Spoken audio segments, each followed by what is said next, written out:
From Bhagavad Gita, compassion of what is the meaning of compassion? How does it feel to be compassionate, and what are the different kinds of compassion from Bhagavad Gita? So we'll start with the chanting Hare Krishna, and then we'll go into the presentation. My name is Kautukārṇava. So thank you so much for your association.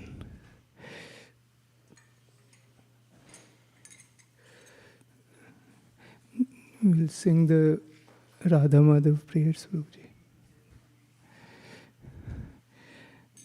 Jaya Radha Madhava Kunja Bihari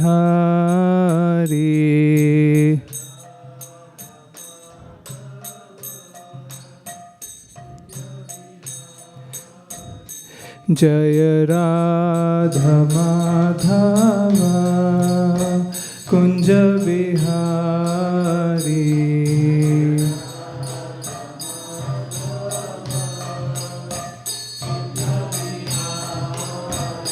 Jaya Gopi Jana Vallabha Girivaradhari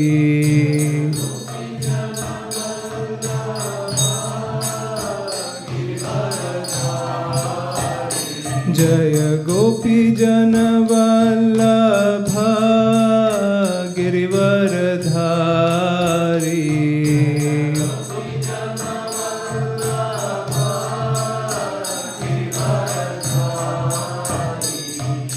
Yashodanandana Braja Jana Ranjana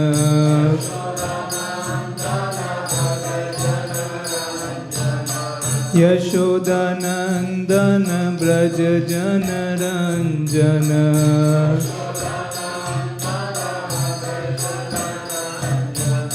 Yashodanandana Braja Jana Ranjana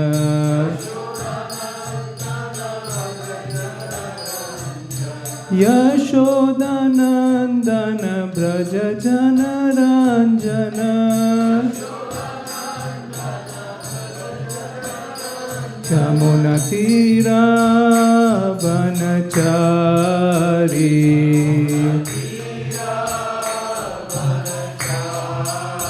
Yamuna Tira Vanachari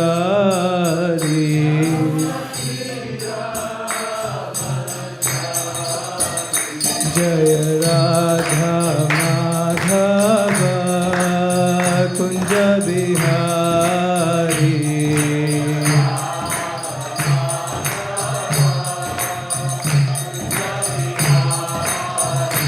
Jaya Gopi Jana Vallabha Girivaradhari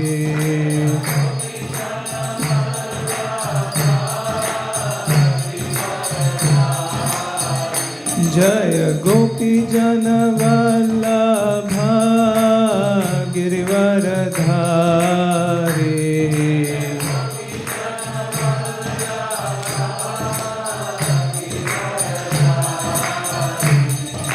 Yashodanandana Braja Jana Ranjana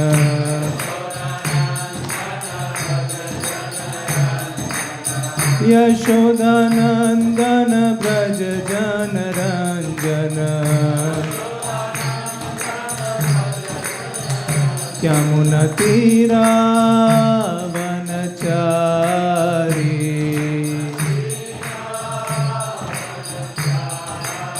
Yamuna Tira Vanachari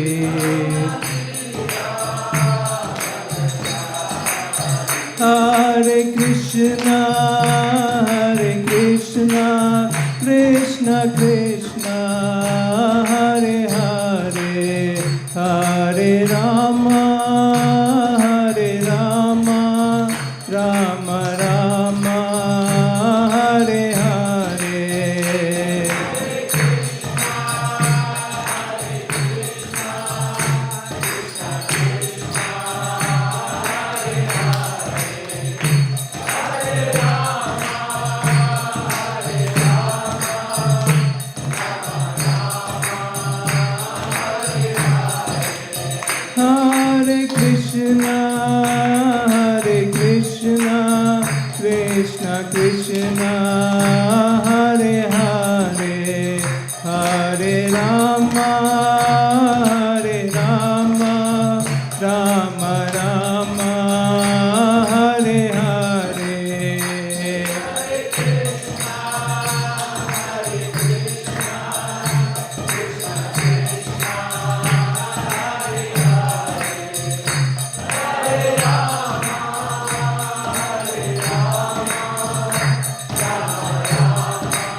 Krishna, Krishna Krishna, Hare Hare, Hare Rama, Hare Rama, Rama Rama, Hare Hare.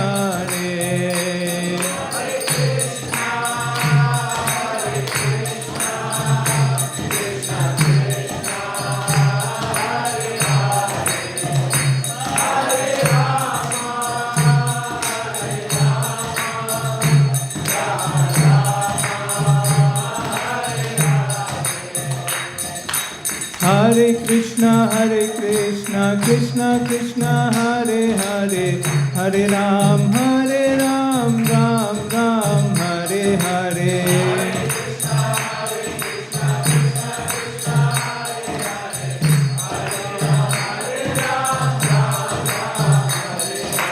Hare Krishna, Krishna Krishna, Hare Hare, Hare Ram, Ram Ram, Hare Hare.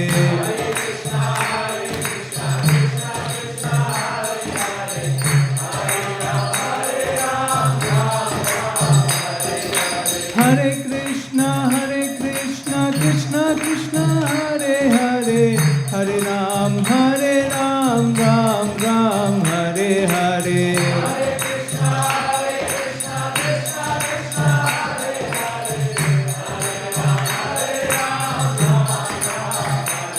Hare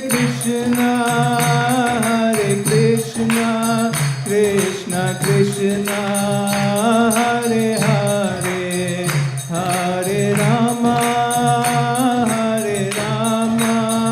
Rama Rama, Hare Hare.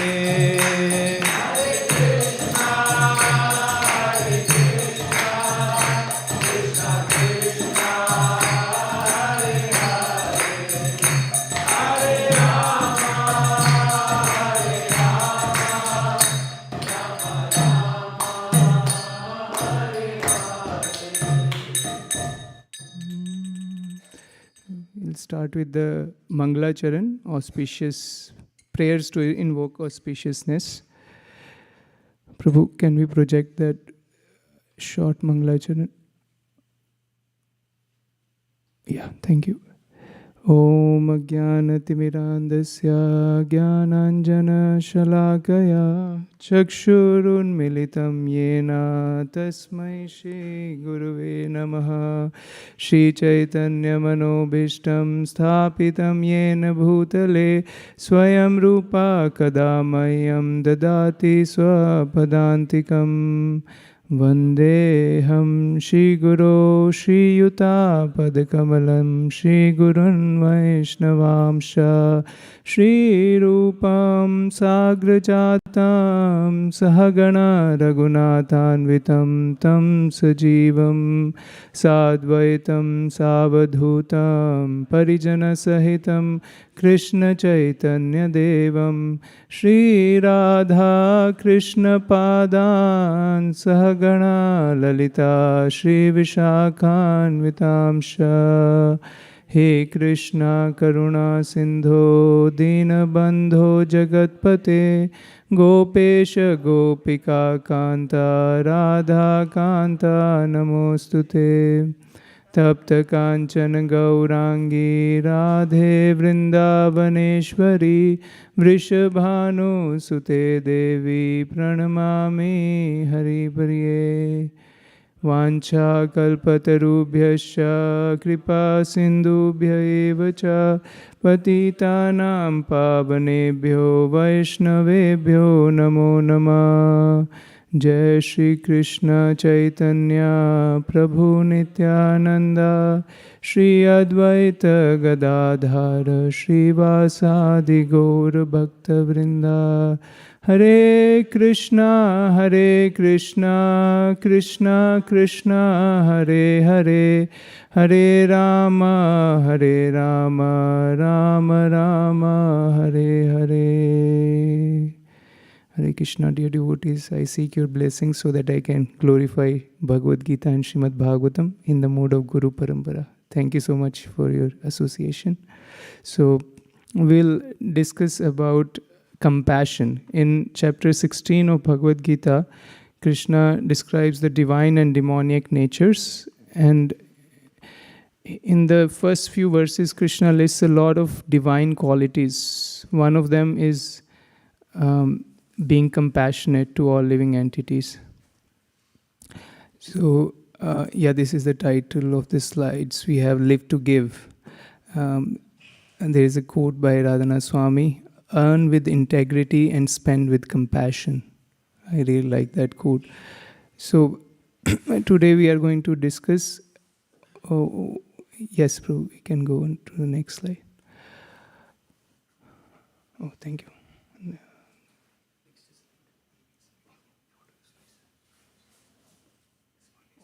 Okay, thank you.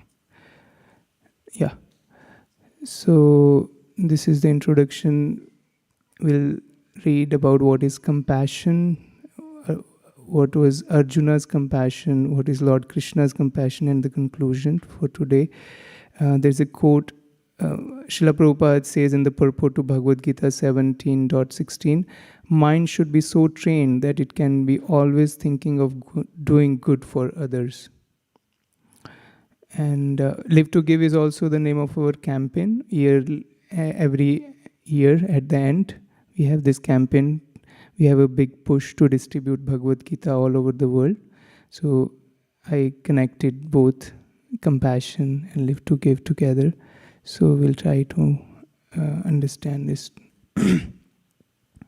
So what is the etymology of word compassion? I searched on Etym online, following our teacher Vaisheshika Maharaj. So I check online on Etym online. Compassion means feeling of sorrow or deep tenderness for one who is suffering or experiencing misfortune. Mid-14th century. Is suffering with another. Compati comes from compati, to feel pity. From com, with, together, plus pati, to suffer. So feeling the suffering of others. It is also said Vaishnav is paradukh dukhi. Paradukh means, par means others and dukh means suffering. So he's dukhi because of others' pain. In 10th chapter of Bhagavad Gita, Krishna says that those people who are always remembering me, who are always discussing about me with each other, so he becomes very compassionate towards them. So there is a word used there called anukampa. Kampa means to tremble. So Krishna sees others the suffering of the devotee and he trembles along with the devotee. That is called anukampa. So Krishna says in 10th chapter, I think it's 11th verse, Tesham eva anukampartham aham agyanajam tama nashyami atma bhavasto jnana deepena bhasvata. So out of my compassion, I'm situated in the heart of all the living entities. I burn the ignorance in their heart, which is like darkness, with the torchlight of knowledge. So that is Krishna's compassion. Okay, so we'll try to understand Arjuna's compassion here. In the beginning of the Bhagavad Gita, as you all know, but it's always good to hear again. All the armies are there together. The whole world is divided into two parties, and there are two big armies. There's going to be the biggest battle. So Arjuna is there on the chariot, and he asks Lord Krishna to take the chariot in middle of the two armies. And Lord Krishna takes the chariot right in front of Bhishma and Drona. And Krishna says to Arjuna, here, see for yourself all the Kurus. So Arjuna becomes overwhelmed with compassion for his teachers, Dronacharya, and for his elders like Bhishma. And his mouth is drying up, his body is quivering. So there are many purports in that first chapter of the Bhagavad Gita. It's also known as Vishad Yoga. It's the yoga of despair. So Bhagavad Gita is essentially a book of yoga. When we go out and distribute these books, we say this is the books on yoga and meditation. So every chapter of Bhagavad Gita is about yoga. Yoga means to connect, and connect to God, connect to the Supreme. How? There's a different processes to connect. So the first chapter is to connect with despair. Even this is so powerful. Even if we have despair in our life, if we are disappointed, that can be used to connect with God. So Bhagavad Gita is such a self-help book. Even our disappointment can be utilized for our progress in our life. So there's a deep affection for community and family members. He knows that many people are going to die in this battle on both sides. And he gives many reasons in first chapter that if we kill them, all the community projects will be stopped, because there will be imbalance in the society. So many men will be killed. There will be nobody to protect the women. There will be unwanted progeny. There will be nobody to offer it's called pindan, or to offer rights for the ancestors. So there will be misfortune in the entire society. So he was feeling all that I don't see good in any way. He also says that the people on the other side, they are greedy. They want to enjoy the kingdom, but why should we become greedy? Yes, they want to enjoy the kingdom, and it's not their. We should get our share, but if they are greedy, why should we also become greedy? Sin will overcome us if we slay such aggressors. So aggressor, there are 6 kinds of aggressors. One who tries to plunder your property, one who tries to kidnap the wife, one who sets fire in your house, one who tries to poison you, and one who attacks with deadly weapons. There's one more. So if there is no harm, there is no sin if we kill such aggressors. But Arjuna is very kind-hearted. He's very compassionate. He says, no, sin will overcome us if we slay such aggressors. So it doesn't befit us to kill. So this, Prabhupada says in the purports that this is material compassion, because this is attached to the body. This is not for the soul. Material compassion, lamentation, and tears are all signs of ignorance of the real self. So Arjuna is acting as an ordinary living entity. He is although he is a pure devotee of Krishna, but he is acting as an ordinary living being. So even in this material world, there are many causes for which a person can become compassionate. And normally we see whenever there is a need of food or clothing, whenever there is social disasters, people become very compassionate to give charity. That is very nice. But here Krishna is saying that can only help the body. It cannot help the soul. So there's a nice story regarding this compassion for the dress of a drowning man is senseless. Recently there was Bhaktisiddhanta Saraswati Thakur disappearance day. So there's a story by Bhaktisiddhanta Saraswati Thakur. There was a man who was drowning in a lake or a river. So he was calling, help, help, help. And then one person who knew how to swim, and he rolled up his sleeves. He went inside, and he, with all his might, he brought back in his hand, and he brought back, and he's showing to all the people, see, I have saved, I have saved, I have saved. but all the people were saying, boo, boo. Actually, he was only carrying the coat, not the man. That's why everybody was unhappy and disappointed. So there's a story that compassion for the dress of a drowning man is senseless. So similarly, if we try to just feed the body, it is nice. You can save that person for a few days, but ultimately, the knowledge that can save the soul, it can protect the person for permanently, for eternality. Then material compassion is unbefitting for a self-realized person.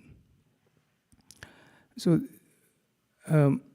self-realized person knows that I am not this body, I am a spiritual being. So his compassion is based on that. One may try to serve food, but one will try to offer that food to Krishna. So it's prasadam. So even if you are serving food, that person is getting eternal benefit. Similarly, offering any kind of material, anything can be offered to Krishna. It could be clothing, it could be shelter. So Prabhupada created this society of ISKCON. So many people are getting shelter because they are getting spiritual knowledge. So they can live off that knowledge for the entire life. Then there are charity in different modes. Bhagavad Gita discusses charity in mode of goodness, in mode of passion, in mode of ignorance. So charity, there are different parameters. Do I do that selflessly, or do I want something in return for that? Is it given at a right place? What kind of place, what kind of time, what kind of person? So all that decides the charity in different modes. So Bhagavad Gita encourages us to give charity for spiritual purposes, which will lead to elevation. For example, to brahmanas, or to those people who will utilize it for a higher purpose. So this is Arjuna's compassion compared to spiritual compassion. So we'll read that more. I just want to take a pause here. If anybody has any reflections or questions until now, what we discussed. Reflection is anything that stuck with you, that you can make use of, and any questions to expand the conversation. Yes, Harish and then Elena.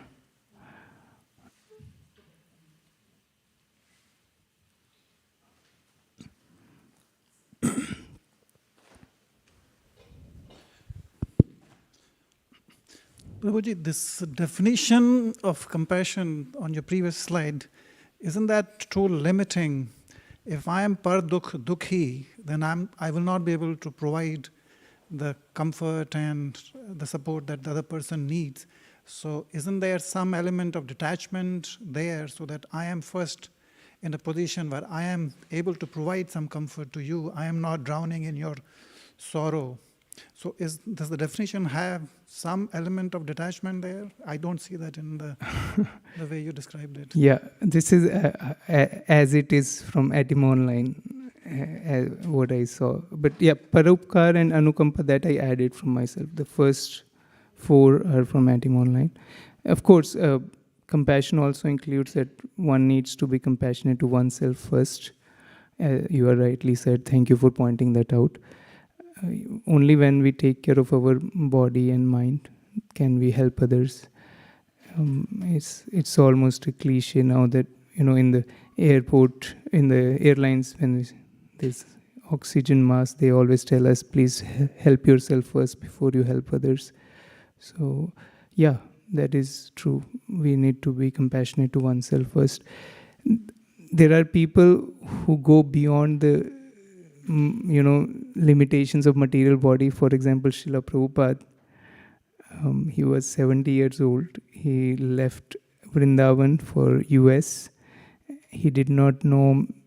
He had few acquaintances, but there were nobody who could help him as an elderly man with shelter, with food, with clothing.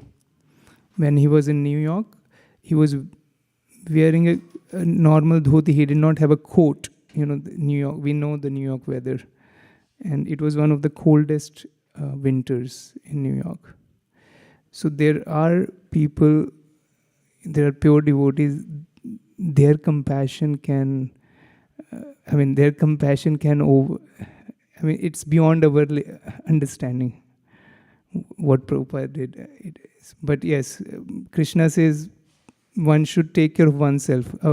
Prabhupada also says our risk should be according to our temperament. We should take risk in spiritual life. We should go beyond our limits, but it should be according to our temperament. I hope it helps. Thank you, Harish Prabhu. Alina Mataji, do you have something? Yeah. Hare Krishna. I had just a tiny question. When you were talking about compassion and that the best way to be compassionate and express care for others would be providing people with spiritual knowledge, which I think that in circles where people have value for it, it's kind of like makes sense. But at the same time, we're exposed to so many people who don't necessarily see it as a solution to anything. And then telling them anything about spiritual knowledge, or even sometimes sharing your own path with them, you expose so much. And then those people become very either judgmental of you, or they think that whatever Srila Prabhupada left for us is some sort of like radical teaching that is, on the contrary, lacks compassion. Because people say like, but there are so many people suffering, shouldn't you do something that will be like, right there? So it's just sometimes very hard emotionally to share with others because you know that they will judge you and misunderstand. So I was just mainly like curious if you have, because I know you go in book distribution and you expose so much. So is there any like advice or any story you can kind of like share? Thank you. Thank you for the nice question. If I understand you right, we try to share the message of Bhagavad Gita with others, but many people do not see it as a solution. They rather see the physical situation. People are suffering because of lack of food or education, material education. How can this knowledge help them? So they become judgmental to us. How can we sound reasonable to them? That's nice. Thank you. How can we sound reasonable to them? So there are different people. There are people who are reasonable. For them, we can sound reasonable. There are people who are unreasonable. For them, we can't do much. So there are so many organizations who are providing food, clothing, and shelter, and material education. We see so many people in the Western world. We have IT jobs, we have 6-figure salaries, but we are still not happy. It's not just the money which brings happiness. It's many people have food, clothing, and shelter, but still they are fearful. We know that so many people in US, they suffer from anxiety. Mental stress is one of the biggest businesses. And this fear can come because of so many different reasons. It could be because of the way people think about you, the way you are being perceived, and it can also come from the temporary nature of our existence.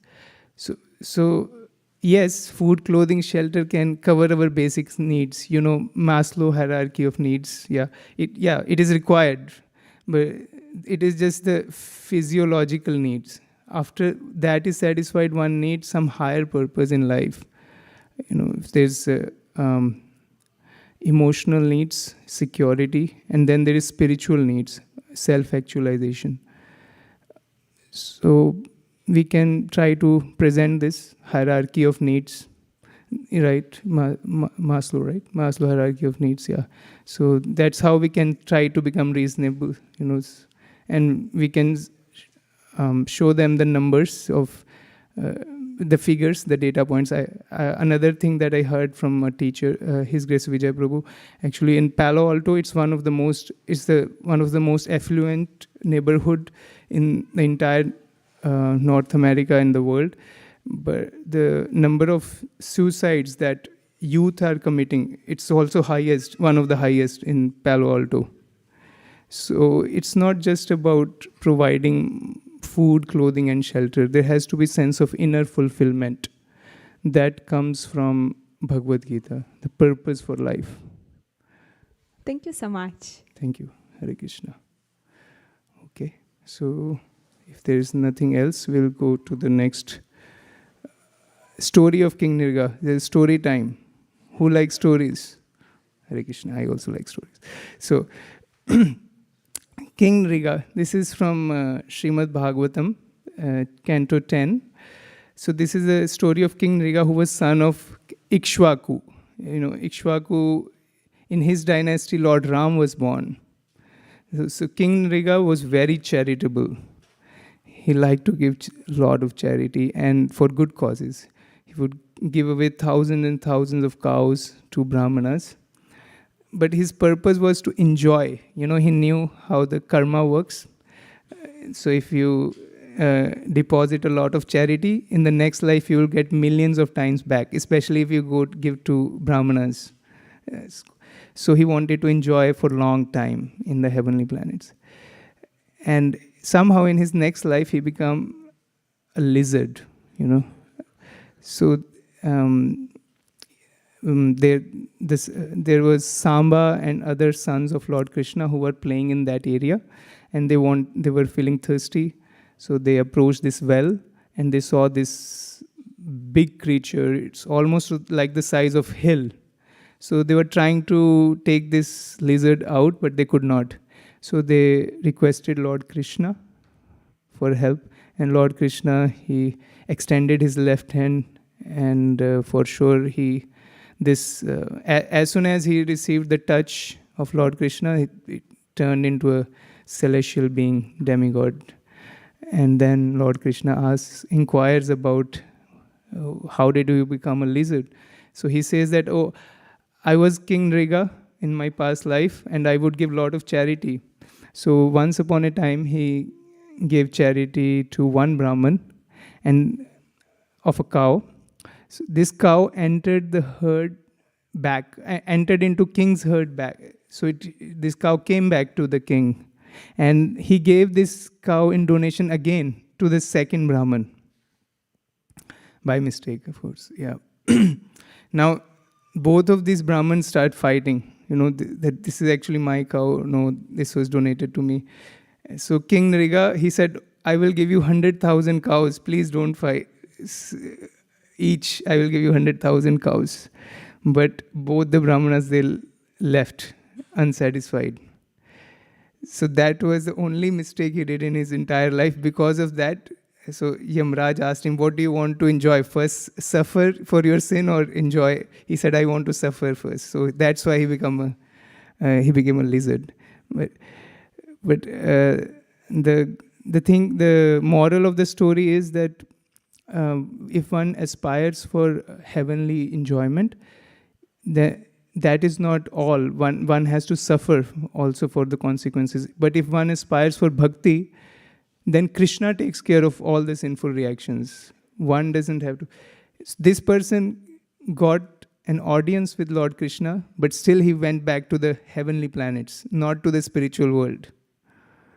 So, in Bhagavad Gita chapter 8, Krishna says, Abrahma bhuvanan loka punaravartino Arjuna mam upete tu konteya punarjanmana vidyate. That there are 14 planetary systems. So from Brahmalok down to the hellish planets, wherever you go, you have to come back to the earthly planet to go through the cycle of birth, death, old age, and disease. But he says, Mam upete tu konte. If one comes to me, punarjanmana vidyate, he never takes birth again. So it is it is logical if if you are after rewards and benefits. So it is logical to aspire for Krishna than for enjoying the heavenly planets. So this is that story of King Nrga. So compassion, if it is placed in terms of service to Krishna, it can elevate us. Next, Lord Krishna's compassion. Compassion for all living beings as spiritual beings. So one should see, when we are trying to benefit others, how can I benefit the other person as a spiritual being? So this kind of vision increases our compassion to beyond human beings, because everybody is a spiritual soul, even the plants and the animals. So we can be compassionate to the plants and animals. We can be compassionate to the rivers, to the mountains, to water. Everything has a personality in the spiritual world. So Srila Prabhupada, when he would see a tap running, he would immediately go and close it. So because he appreciated everything as Krishna's energy. So real compassion is not only for human beings, it's for all the energies of Krishna. Compassion for the eternal soul is self-realization. So there is compassion for the body and there is compassion for the soul. If a person is compassionate for the body, it is not Krishna consciousness, it is body, it's bodily consciousness. So one is just conscious of the body. But if one is compassionate for the soul, that is called Krishna consciousness, and that is called self-realization. There's a story in this regard.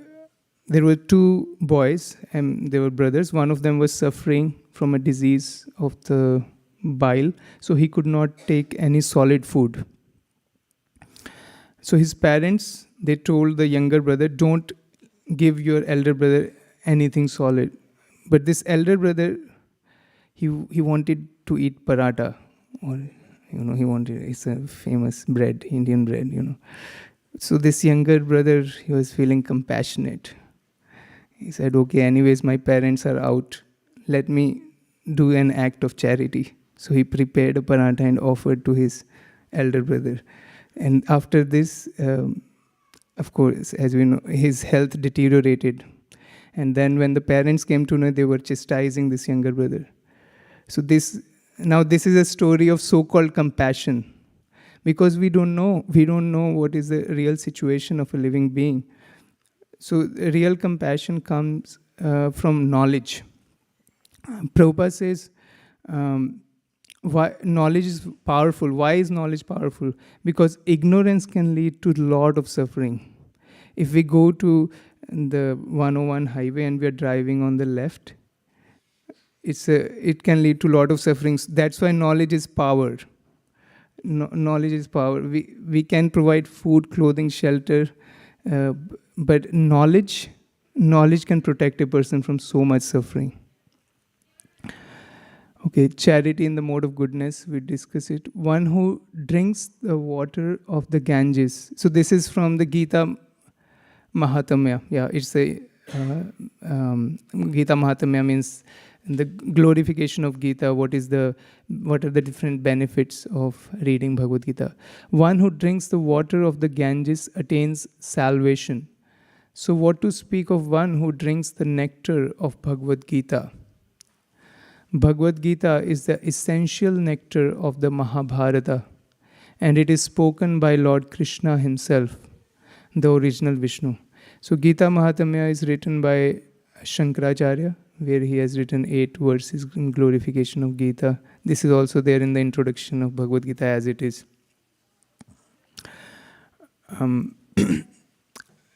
So this is Lord Krishna's compassion. He's presenting Bhagavad Gita. There are 18 chapters.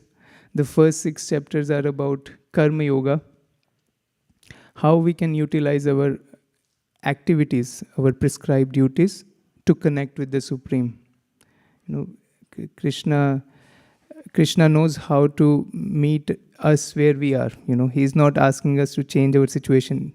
He knows how we can engage our activity in his service. So karma yoga is about being successful while you are doing your duty in the world. In the next 6 chapters, Krishna talks about how to develop loving devotional service. Actually, Bhaktivinoda Thakur, one of the acharyas, he gives there different reasons why a person acts in the world. So there can be 4 motivations why a person would act. The lowest of them is fear. So anybody who pays their taxes out of love or duty, so it's out of fear because we are going to get a penalty, right? Yeah. So there are some activities which we do out of fear. We have to do it. And that's the lowest motivation. And the higher than fear is prospect. What is in it for me? So Krishna, in the beginning of the Bhagavad Gita, 2nd chapter, he was encouraging Arjuna to fight. If you win the battle, you will enjoy the entire world. And if you lose, you will go to the heavens because you are fighting as a warrior. So in both ways, you are going to succeed. So it's prospect. And higher than prospect is duty.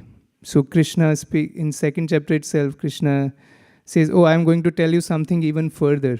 You do your fighting without caring for success or failure. Such equanimity is called yoga. So that is out of duty. What is my duty? And higher than duty is to act out of love. For example, we have many parents here. So when we have little kids, they cry in the night. So they stay awake in the night and of course in the daytime. So that is out of love. So mother serves the child out of love. So that's the closest we can get in the material world. So these are the 4 different prospects why 4 different reasons why a person acts in this world. So in the middle 6 chapters, which is 7 through 12, Krishna is telling us how to act out of love. And the last 6 chapters, Krishna is showing us how to become free from the entanglement in the material world. They are called Jnana Yoga. So 3 modes of material nature. He talks about enjoyer, the consciousness. He talks about the inverted banyan tree. He talks about the divine and demoniac qualities, the divisions of faith, the perfection of renunciation. So Krishna is so compassionate that he has given us all the options. How do you want to use or utilize your life? If you want to be successful while you are doing your material activities, okay, you have the first 6 chapters. If you want to be just free from this entanglement in the material world, you read the last 6 chapters about Jnana Yoga. And if you want to develop love and come back to me, then there are chapters from 7 through 12. So Krishna is not a religious fanatic. He is putting all these options out and he is letting us, yatechasi tatha kuru. Krishna, at the end of Bhagavad Gita, he asks Arjuna, I have explained you everything. If you want me to explain again, I will explain again. Now you please meditate on it, introspect, and you decide what you want to do. So that is Lord Krishna's compassion.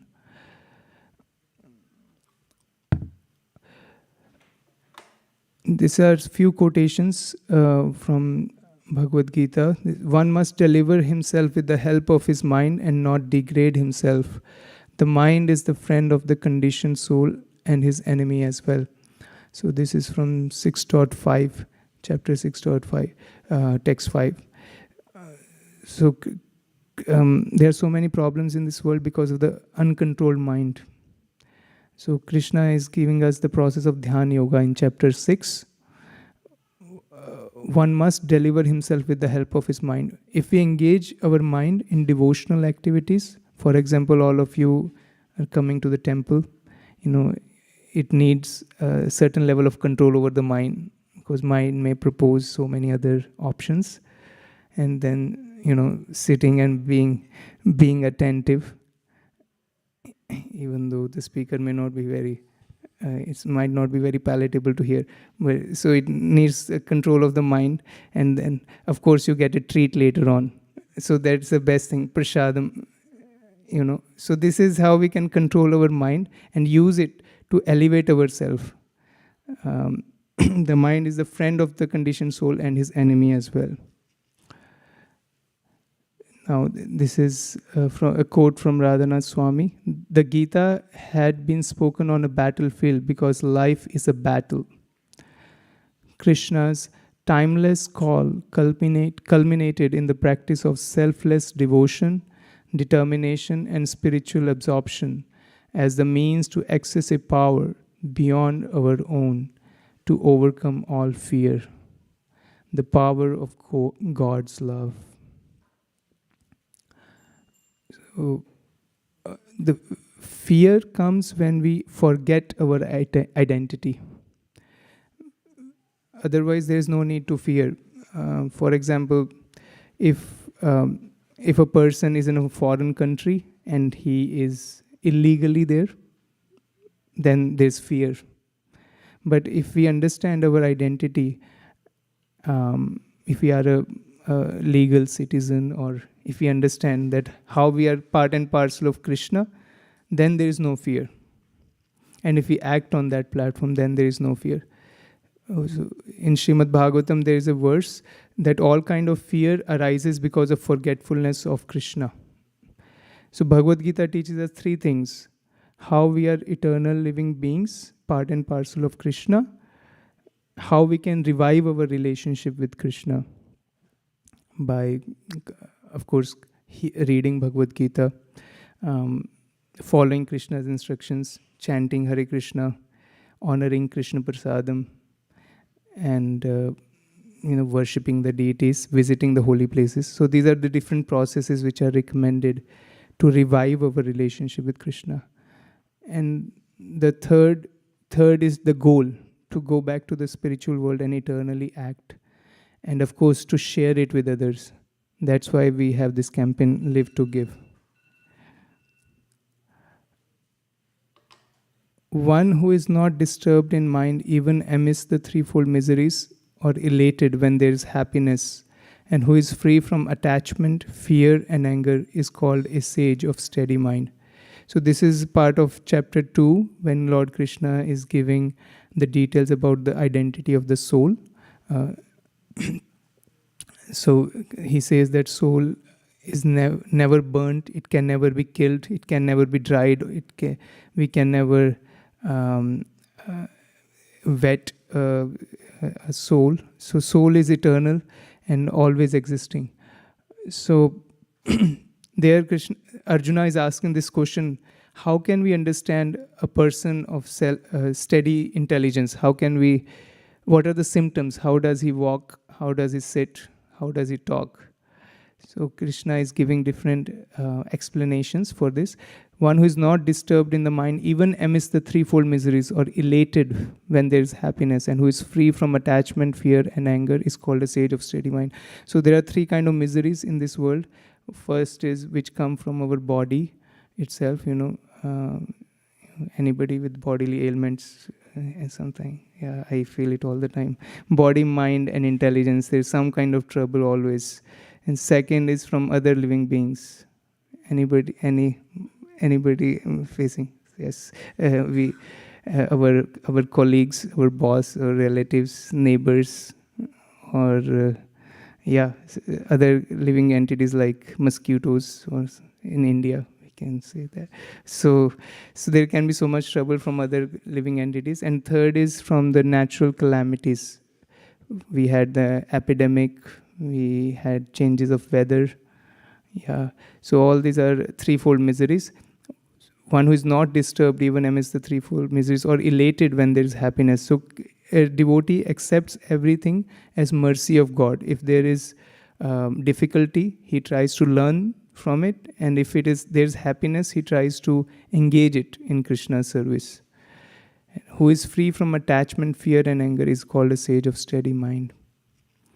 So I will pause here for some time. If there's any questions or reflection is anything that stuck with you from the monologue, and question is anything you want to ask to expand the conversation.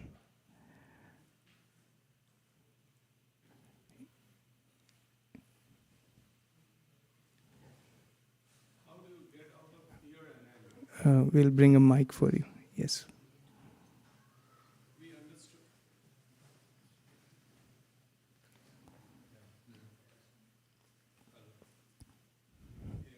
So the question is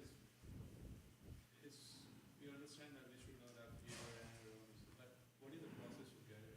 Right? It's very difficult to get into that stage if that is not on your mind. Thank you. So the question is, how do we achieve this stage, being a sage of steady mind? How to be not disturbed when there are threefold miseries, or related when there is happiness, and free from attachment, fear, and anger? Very nice question. Thank you, Prabhu, for asking. Your name, Prabhu? Raman.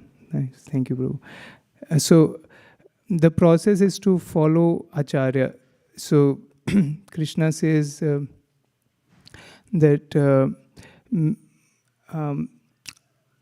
many people in the past have followed this process. So there is a particular verse in Bhagavad Gita which says that Bahavo Jnana Tapsa Puta Madbhavam Agata. It says many people in the past have been free from attachment, fear, and anger. We follow their footsteps. So that's why in chapter 13, 8 through 12, Krishna talks about 20 items of knowledge, and one of them is Acharya Upasana, that one should worship the Acharya. Acharya is a teacher who follows the instructions of Krishna, who sets, and he is able to become a sage of steady mind, and he leaves the process behind for others to follow. So Krishna says in Srimad Bhagavatam, Acharyam mam vijaniyan nav mannet karhichit na martya buddhya sueta sarva deva mayo guru. So he says that Acharya is non-different from myself. So one should see a teacher, a spiritual teacher, as Krishna himself.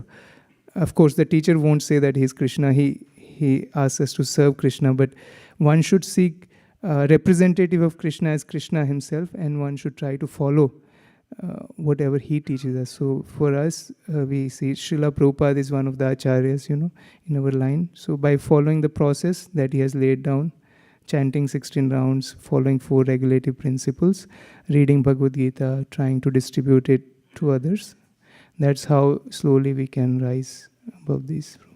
Thank you for the nice question. Yes, Divyanand Prabhu. Hare Krishna Prabhu, thank you for the very nice topic. Can you elaborate between the difference between compassion in the mode of goodness and spiritual compassion? How does one differentiate? That's the first question.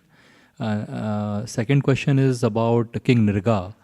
Even though he was doing charity with the hope of enjoying in the spiritual kingdom, he didn't do anything that bad to suffer the life of a lizard. So do you know, was it a reason for was it a prarabdha that he must have done something, or was it something that he did due to which he had to suffer?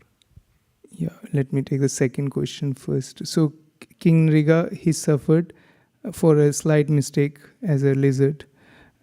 He was not supposed to. Is that the question? Yeah. I mean, he was giving thousands of cows every day, but due to some arrangement, the cow, which he didn't do, cow came back and he gave it again. So it was like he did not do the offense intentionally, and he had to suffer so much. Anything? Was it like his previous karma, prarabdha, that he had to suffer, or was it? I mean, as I read, it's because of this mistake he became a lizard, and that's for a short while before he went to the heavenly planets, because he wanted to go to enjoy in the heavenly planets, not in the spiritual world where life is eternal. So that's my understanding, Prabhu, about King Nrga.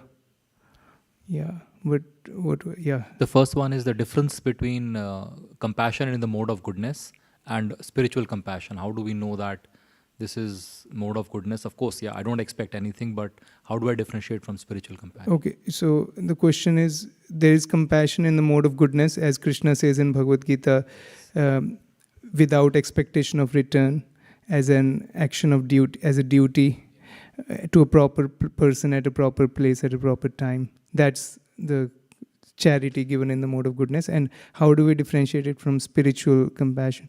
Yeah, it's a valid question. I mean, just like King Nrga, I think that could be the difference. So King Nrga did not want to go back to the spiritual world.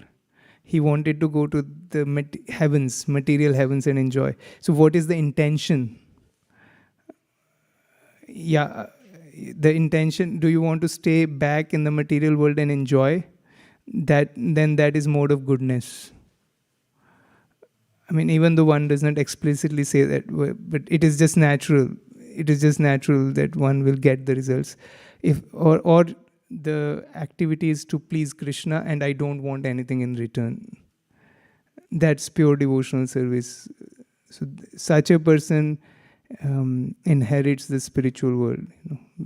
We know that verse from 10th canto where Lord Brahma is praying that one who suffers the karma, customized karma given by Krishna, and with gratitude, and he's always very respectful, and he accepts the suffering and accepts the happiness as Krishna's mercy with his body, mind and words. Such a person inherits the spiritual kingdom. So yeah, just like an obedient son, one tries to please Krishna in whatever way possible, and that is spiritual compassion. Here Arjuna did not want to fight. So he could, if he would have left, maybe that was material compassion. Oh, I don't want to kill my teacher. I don't want to kill my grandfather. That is material compassion, mode of goodness. But he killed because Krishna asked him to do it. That is spiritual. So he doesn't care for the results because Krishna wants it to happen. So let me become an instrument. Of course, Arjuna did not think that I did it. He knew that it is Krishna who is doing it. It's my opportunity to become an instrument. Thank you, Prabhu. Thank you. Hare Krishna. Oh yeah, Mataji. Hare Krishna, Prabhuji. Thank you for summarizing the results of doing charity and difference between results of charity and bhakti. The charity, first of all, the person has to suffer from the bad reactions and then go and enjoy still in the material world. It was an option. He yes, had to choose. But still, both. First or yes, it doesn't matter. And then from bhakti, anyway, Krishna takes to the spiritual world and he's taking care of the bad reactions. So that's amazing. I think it's so convincing.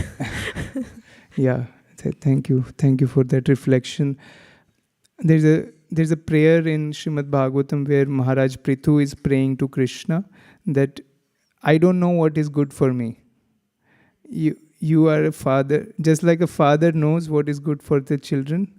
So he gives what is the right. You please give that to me. I don't know what is right for me. So a devotee is in that mood. I don't know what is right for me. I remember when I was applying for US, in different colleges. So I was aspiring for UCs, because I knew it's a brand, UC. And but I got an admit into a fairly nice school in East Coast. I got an opportunity to come to California later on as part of my corporate job. And I found out the difference was not a lot in terms of opportunities, but I could have a better life in East Coast, being closer to the temple. So I think Krishna knows better, what is right for us. So I depend on Krishna. Thank you. Any other questions or reflections? Yes, Manoj Prabhu. This is about fear, anger from mind. So I wanted to understand that the compassion or all those things is a like action of soul or action of body? Because as far as I know that senses, all those different senses, they are related to body. I just wanted to know how soul, what is the actions of soul in the body? They just only with the body, they don't have any role, like any kind of activities, like whatever judgment or whatever you want to do. Is it a soul activity or body activity? I just wanted to know what kind of activity soul can do in this prospect, like fear, anger, or I mean, so many things we can do. We make a decision, we think something, we do something. All those activities, is it a bodily activities or it's the activity of soul? I don't know whether I'm able to explain my question, but it's a kind of thoughts. So if I understand you right, we find ourselves in the state of attachment, in the state of fear, anger. Is it the body acting and the mind acting, or is it the soul? Is it coming from the soul? So very nice question. This question is asked in Srimad Bhagavatam in around 2nd or 3rd canto, where Vidura is asking from Maitreya that the soul is always pure. Soul we cannot contaminate. Krishna says in Bhagavad Gita chapter 2 that soul cannot be touched by matter. So, we can use the mic. Soul cannot be touched. The problem is because of our actions, the soul get different body form, right? So this is the kind of point. Soul we cannot touch, but our actions, body actions made us what will be the next life form, or how many life form, what we have to do, whether we'll go or not, whatever we are expecting, right? So that's the kind of stuff. So what I was saying, how can we see that soul is suffering? This attachment, fear and anger, because soul is pure. So the answer that was given there was that it's the misidentification with the body. The soul is misidentifying with the body because the desire is to enjoy. So the soul can only desire, nothing more. I want to be with Krishna or I want to be against Krishna. That's all. These are the two options we have. I want to enjoy separately from Krishna or I want to enjoy with Krishna. So when we want to enjoy separately, then Krishna facilitates that desire by giving us the body. And once we have the body, then the entanglement begins because the body gets attached to the enjoyment of the world. And then Krishna says in 2nd chapter how the anger comes. Right? The dhyayato vishyan pumsan sangasteshu upajayate sangat sanjayate kama kamas krodho upajayate. As soon as we get the body immediately wants to enjoy the sense objects. Now, contemplation of sense objects, and when the desire is not fulfilled, the anger arises. So it's the soul can only desire whether I want to serve Krishna or I don't want to serve Krishna. And then all this is concomitant. In fact, they come as a chain reaction, one after the other. Thank you, Hare Krishna. Elena Mataji, you have a question? Yeah, we have a mic. So Prabhu, you were saying that soul made this decision, right? But then if soul is Satchitananda, right? Then how could it choose to be here? So because we are tiny, we may desire to enjoy separately from Krishna. Try to become like Krishna, be in his place. Is it because we are like Tatastha Shakti? Is that one of the reasons? We are marginal. We can choose. Both we ways, can right? choose. Krishna doesn't enforce love, so it's a free will. It's a free will. Nice. Okay. Hare Krishna on the back. We can.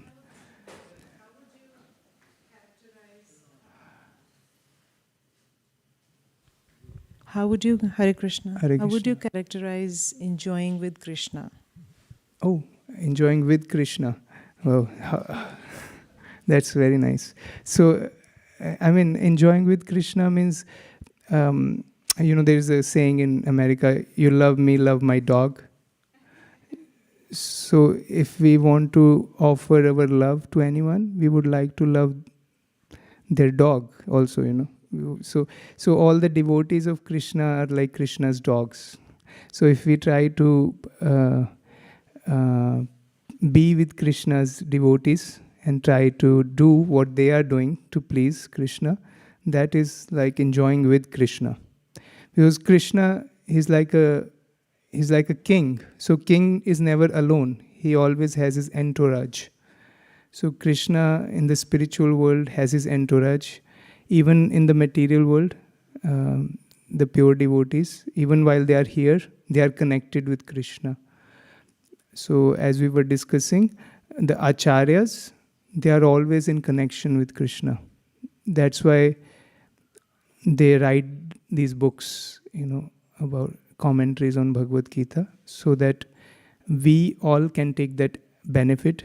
By reading these books, we can enjoy with Krishna while in this world.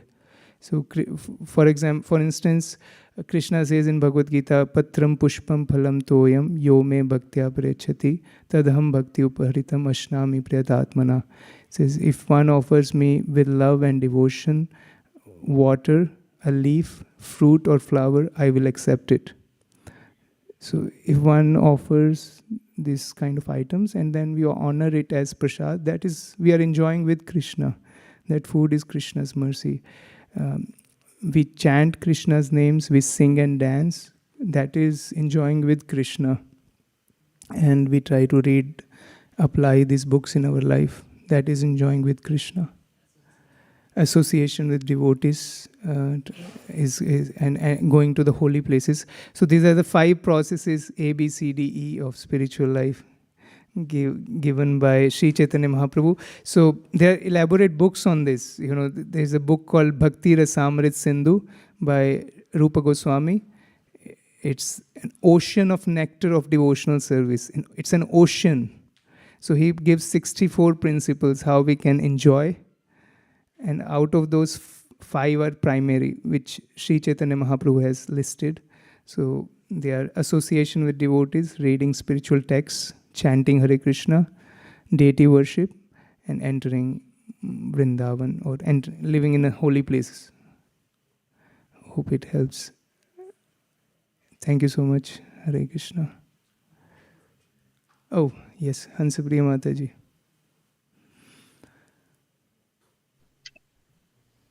Hare Krishna, this is Radha Vallabh Das. Oh, Radha Vallabh Prabhu. Hare Krishna Prabhu. We are together watching the class, and first of all, I would like to, thank you for bringing in a very lively topic and very nice, cordial and healthy discussion about spiritual subject Bhagavad Gita and Bhagavad. So I have 2 reflections if we have time. Yes, Prabhu, please. The first one was regarding this body, mind, soul in relation to fear and anger. Some gentleman just asked the question and you were giving very nice answer.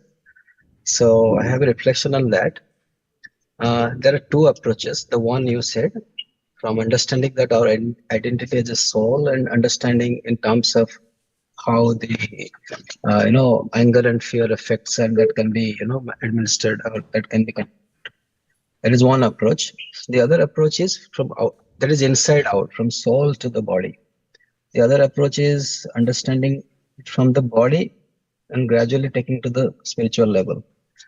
So usually when we live in this world, depending on our consciousness, like whether you are in a bodily platform consciousness, then our reaction to certain situation like fear or anger is actually coming out of the bodily state of mind. In the sense, suppose I'm hungry, I may get angry. That is a bodily understanding. Or I want to enjoy some kind of a sunset or some kind of nature I want to enjoy, but something, the cloud comes and you cannot see the sunset, and that's a emotional level of frustration, and we feel angry or frustrated like that. So these are from outside we understand that depending on which consciousness we are, we get a reaction. Like people who are not in a state of mind or intellectual level, they will or just bodily consciousness, they will suffer the anger and fear that is arising out of bodily needs. But those are in intellectual level, those who study higher studies and understands nature in a better way, their fear and anger arise from a very deeper level. So like that, if we gradually go inside and reach a spiritual level and understand, like for a person who is very much intellectual level, who is studying very hard, understanding the intricacies of the nature, for them hunger may not be a problem. They will easily keep aside eating and drinking for a while to solve a problem. So therefore, the bodily problems that causes fear and anger is not affecting them. Similarly, a person who's suffering intellectual fear, "Oh, I cannot solve this, I cannot solve that, and whatever it is. So that fear and anger will be resolved when we reach much deeper level or rise our consciousness to the level of soul, which we are. Again, coming back, the soul is the cause of our living. But because it is covered by so much of different layers of ignorance, so the soul is not able to act. The power is there, but not able to come out because of the coverings. So as gradually, as you said, offering prayers to the acharyas and following the principles that acharyas have laid down, if we follow those principles nicely, gradually we raise our consciousness from bodily level to gradually to spiritual to soul level. And from there, we can see all the things very clear, but it takes time, efforts, and practices. So that is one aspect I wanted to reflect. The other is enjoying with Krishna. Usually enjoyment in this world we feel is just, for example, a nice rasgulla or a nice samosa or sandwich that we relish and we enjoy eating. It's a sensual level. But again, spiritual enjoyment is different in the sense when we offer Krishna with a lot of bhakti, like Patram Pusam Phaladam, the example you gave, that we offer fruit, flower, water. Krishna says even one of them is fine, but offer it with love. So what Krishna is experiencing, the more the intense the love is, then Krishna is actually experiencing that pleasure, enjoyment. It's not the thing that we offer, but of course, then things becomes more important, more valuable when we offer to Krishna with love, because then we don't want to give any sandwich. We want to make a really good sandwich, a good rasgulla, so that Krishna is happy about it. And that love includes everything. And when Krishna sees that love is happy, and that happiness in seeing Krishna, we become happy. That is our enjoyment. So much so that when Krishna sees devotees become very happy offering him, he wants to know what is that love. So he comes to Chaitanya Mahaprabhu, right? He comes to Chaitanya Mahaprabhu to relish that enjoyment that we are enjoying, serving Krishna. He comes to Chaitanya Mahaprabhu as a devotee himself to relish the love that devotees enjoy by serving him. So these are something that I wanted to share. Thank you very much. Thank you. Thank you so much, Prabhu. Very helpful points. Thank you so much. Thank you. Okay. Okay, we'll go to the next slide.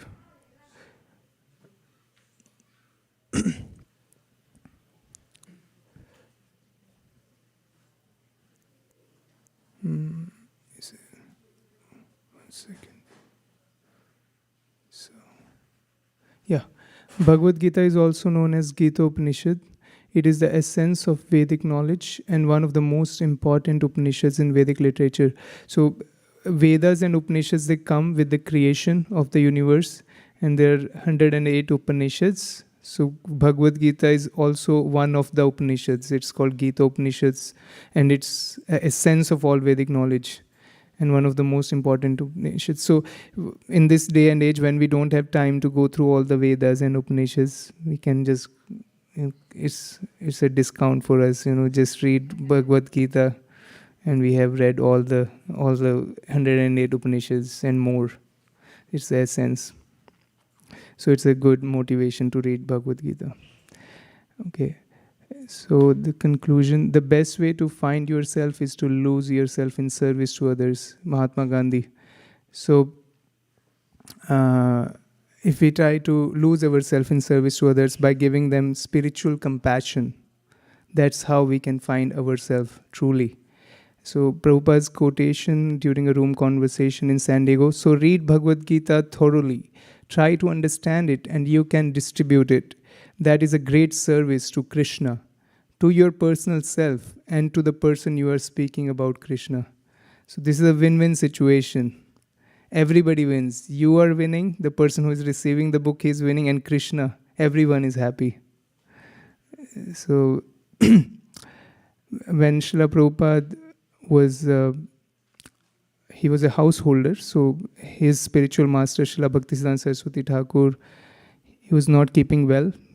So Prabhupada wrote a letter to Bhaktisiddhanta Saraswati Thakur, how can I serve you? I am a householder, I am not a brahmachari, I am not living next to you. So Bhaktisiddhanta Saraswati Thakur told Srila Prabhupada that you translate these books in English language so that people in the English speaking world can read it. It will be beneficial to them and it will be beneficial to you. So it's similar. Prabhupada is passing on the instruction which he received from his teacher. So this is called an acharya. He passes on whatever he received from his teacher. And there is some motivation from Bhagavad Gita. Krishna says in 18th chapter, for one who explains this supreme secret to the devotees, pure devotional service is guaranteed. And at the end, he will come back to me. So if we try to explain Bhagavad Gita to others, pure devotional service is guaranteed, and at the end such a person goes back to Krishna. There is no servant in this world more dear to me than he, nor will there ever be one more dear. This is pretty heavy. So this, if we are distributing this knowledge, there will never be more dear. Of course, Krishna can have millions of people who are dear to him at the same level. So, and one who listens with faith and without envy becomes free from sinful reactions and attains to the auspicious planets where the pious dwell. So even if one is not interested in following Bhagavad Gita, if they listen without envy. So sometimes people ask, oh, why are you giving Bhagavad Gita to everyone? Those people may not know Bhagavad Gita. They might not ever read Bhagavad Gita. What is the use of distributing millions of copies of Bhagavad Gita? They will just sit and gather dust. But as long as the person is not envious of Bhagavad Gita, it is good to give. Even if he hears something, Krishna is saying, he becomes free from sinful reactions and attains to the auspicious planets where the pious dwell. So he gets an opportunity to practice in the next life. What to speak of somebody who is listening with attention and with faith. So these are some motivations for reading Bhagavad Gita ourselves on a regular basis. We have a program in ISV. It's an international program. It's called Chapter a Day, CHAD. So readchad.org or .com. So every day, there's a group of people, all over the world. They subscribe to it. They read one chapter of Bhagavad Gita, either Sanskrit or English. So it takes around 7 to 8 minutes for one chapter. So that's one way we can inject Bhagavad Gita in our daily busy life. It's very hard to inject it. So that's one way to read Bhagavad Gita thoroughly ourselves and then to distribute it with others. So this is the month of Gita Jayanti, when Lord Krishna spoke Bhagavad Gita. So this is an opportunity to gift this. This is a season of giving. So we live to give. And we have a very nice song on Live to Give by ISKCON Prabhu. Maybe we can play that. Do we have it, Prabhu, that song? It's on Live to Give. Could you show this, Prabhu, in the broadcast room? Maybe we can play that song here. Could you help Charunimai, Prabhu? So there's a nice few minutes video done on Live to Give campaign. Our own ISKCON Prabhu made that song. And then this is our goal for the campaign, September 18 through January 7, at least 4.2 million Gitas, which is not a lot, compared to the population of the world. But we are trying. Last year we distributed 3.7 million Gitas all over the world. So everybody has an opportunity to take cases of Bhagavad Gita. We have them available. Our parking lot, if you see, there is no parking space because they're all Bhagavad Gitas. So we need your help. Please take cases of Bhagavad Gita and distribute to your family, friends, colleagues. And that way, together we can reach our goal and smash our goal of 4.2 million Gitas.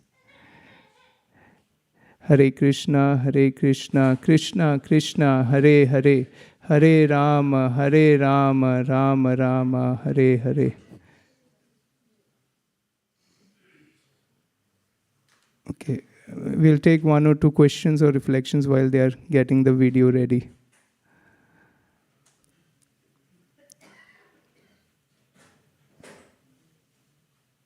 Anybody has any questions or reflections from this? Yeah, His Grace Shamru Prabhu, please. Your mic, yes, behind you, bro. Yeah. I really loved the wonderful way you presented, and especially it was full Bhagavad Gita, because distributing Gita is also the goal of this marathon. So I really, really loved you touched all the sections of Bhagavad Gita, and you quoted from the importance of giving. So we have the video now. Okay. Thank you so much. We'll play the video. Do we need the light? We can lower the lights, Prabhuji. So we'll have this video. This is one of my favorites, Live to Give campaign by His Grace Ek Chakra Pran Prabhu. Okay, let's start it, Prabhu. Yeah, we can turn off the lights. Yeah. Okay.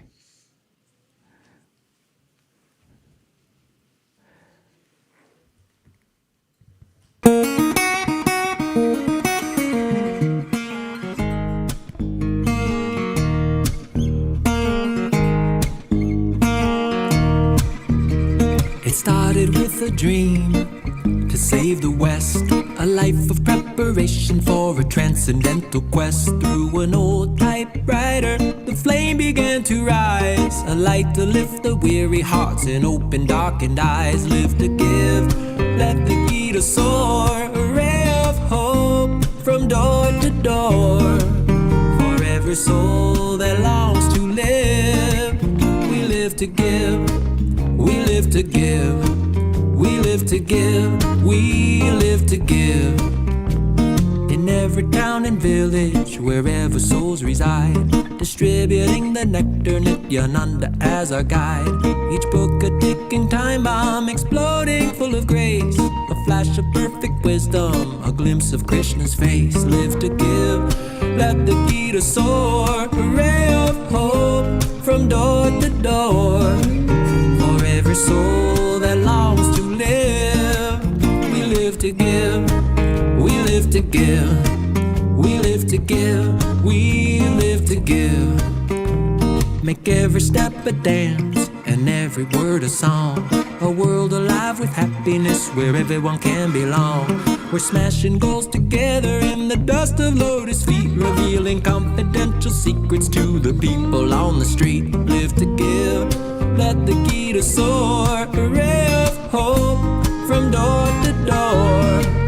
For every soul that longs to live, we live to give, we live to give, we live to give, we live to give. We hold a boundless blessing, a light to guide the way, a gift to stir the spirit and lead the heart to pray. Live to give, hear Chaitanya roar, Hari Bol from shore to shore. For every soul that longs to live, we live to give, we live to give, we live to give, we live to give.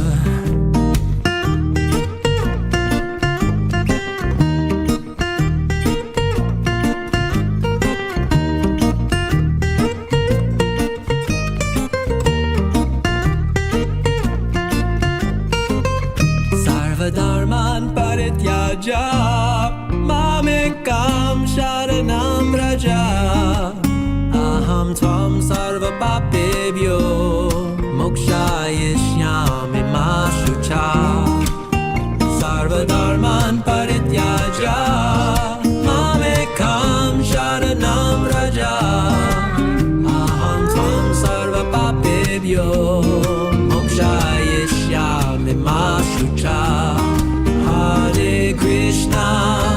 Hare Krishna, Krishna Krishna, Hare Hare, Hare Rama,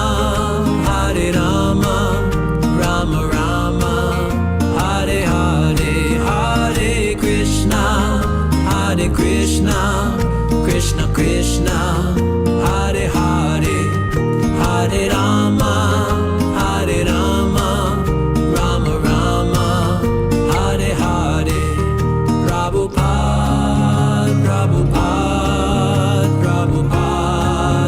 Prabhupada, Jaya Jaya Prabhupada, Prabhupada, Jaya Jaya Prabhupada. So carry the torch and smile ear to ear till Krishna's love fills every heart, His mercy ever near.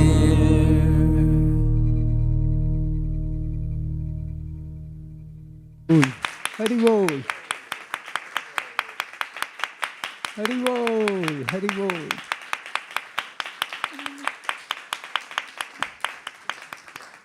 Thanks to Ekchakkar Pran Prabhu. Thank you so much. Okay.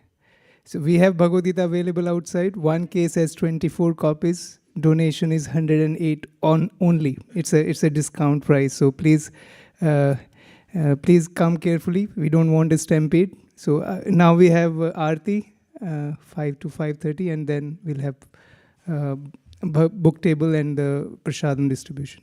Hare Krishna. Let's stop here.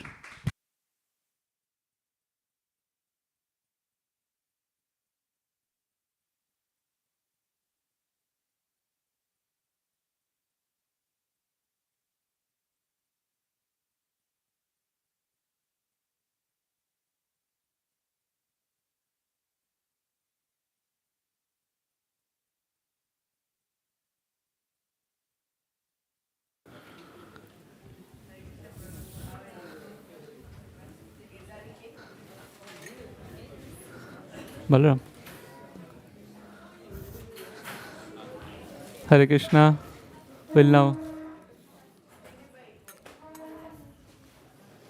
Namam Vishnu Padaya Krishna Prishthaya Bhutale Srimate Bhakti Vedanta Swami Niti Namine Namaste Saraswati Deve Gauravani Pracharine Nirvishesha Shunnavadi Paschat Deshatarine Jai Sri Krishna Chaitanya Prabhu Nityananda Shri Advaita Gadadhar Sri Vashadi Gaur Bhaktavinda Hare Krishna Hare Krishna Krishna Krishna Hare Hare Hare Rama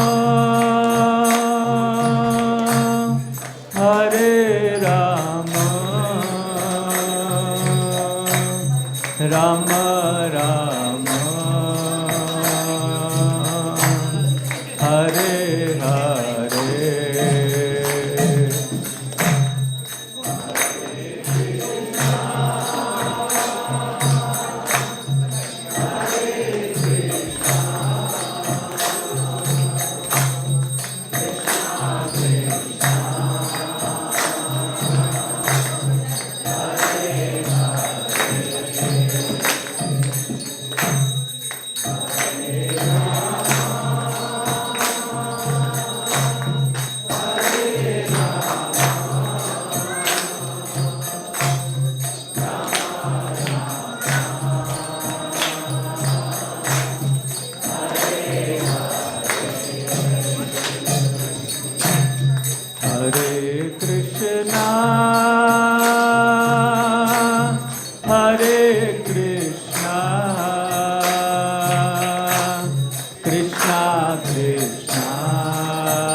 Everyone, very loudly, from your heart, cry out for the Holy Name.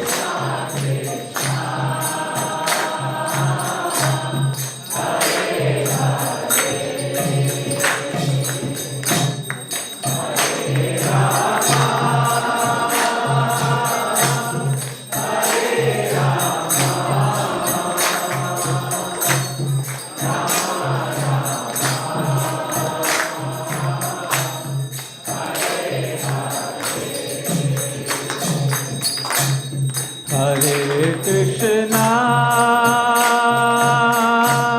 Hare Krishna, Krishna Krishna, Hare Hare, Hare Rama, Hare Rama, Rama Rama, Hare Hare.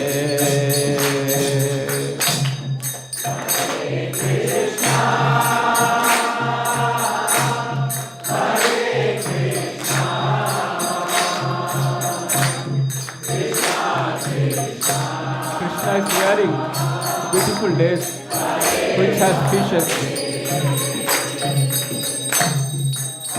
His lotus feet also has fish. And the significance is we want to be fished by the bhakti. So please loudly cry out. Hare Krishna, Hare Krishna, Krishna Krishna, Hare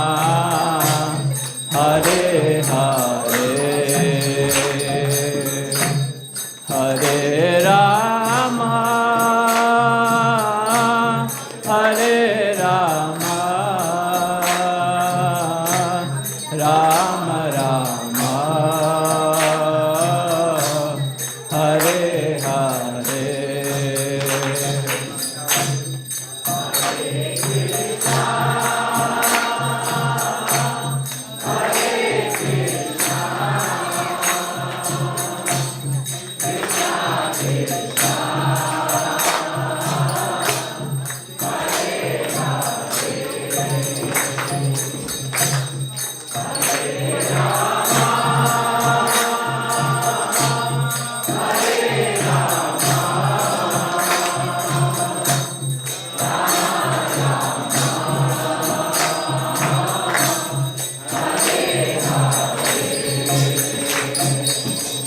Hare Krishna, Hare Krishna, Krishna Krishna, Hare Hare, Hare Rama, Hare Rama, Rama Rama, Hare Hare.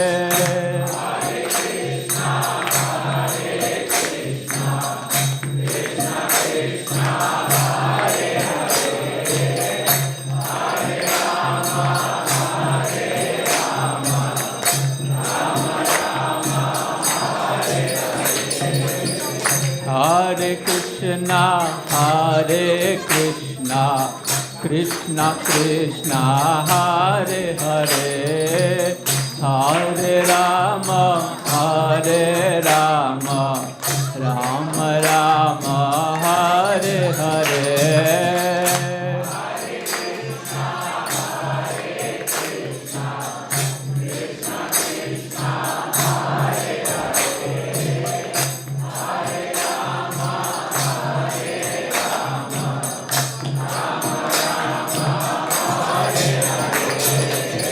Hare Krishna, Hare Krishna, Krishna Krishna, Hare Hare, Hare Rama, Hare Rama, Rama Rama, Hare Hare. Hare Krishna, Krishna Krishna, Hare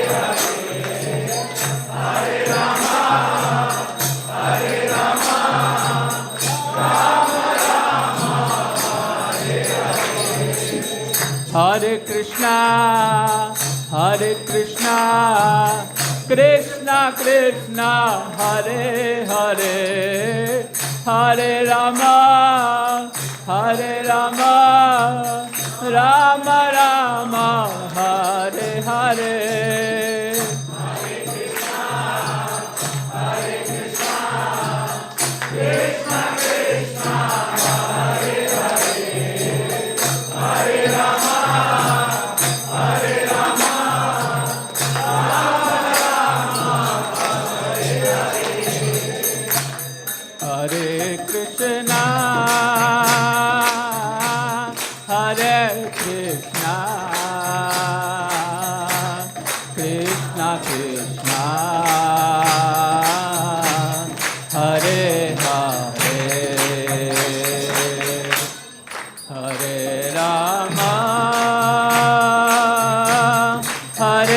Rama,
Rama Rama, Hare Hare.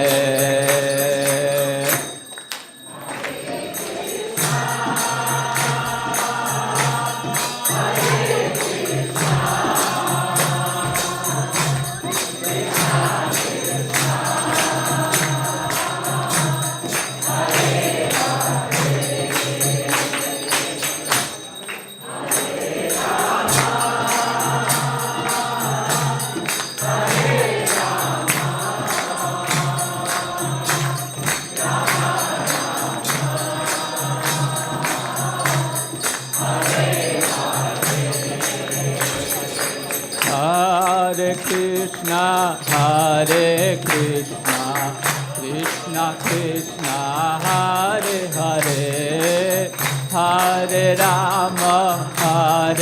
Rama, Rama Rama, Hare Hare. Hare Krishna, Krishna Krishna, Hare Hare, Hare Rama, Rama Rama, Hare Hare. Hare Krishna, Krishna Krishna, Hare Hare, Hare Rama, Rama Rama, Hare Hare.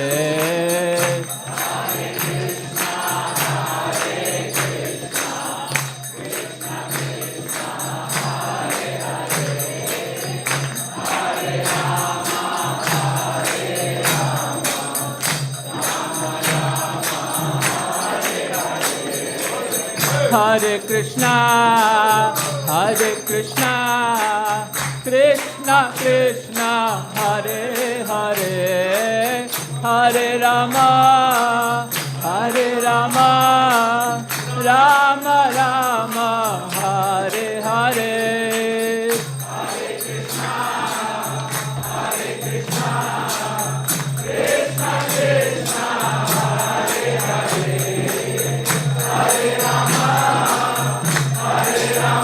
Go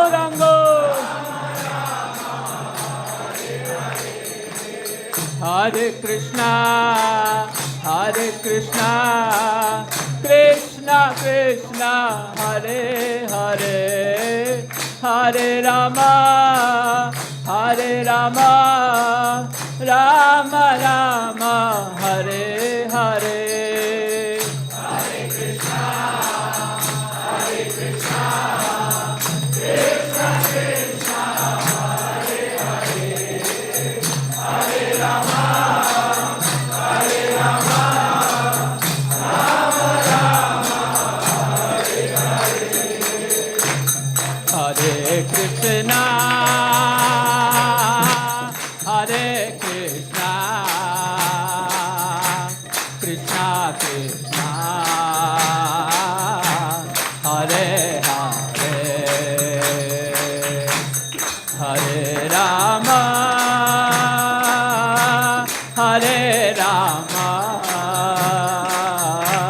Rama Rama, Hare Hare.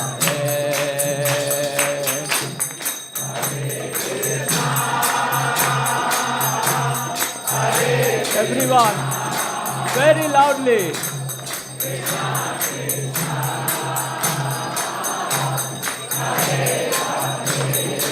Vivo!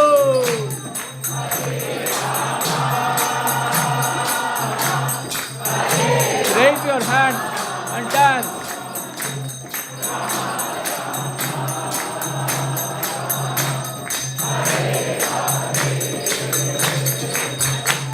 Hare Krishna,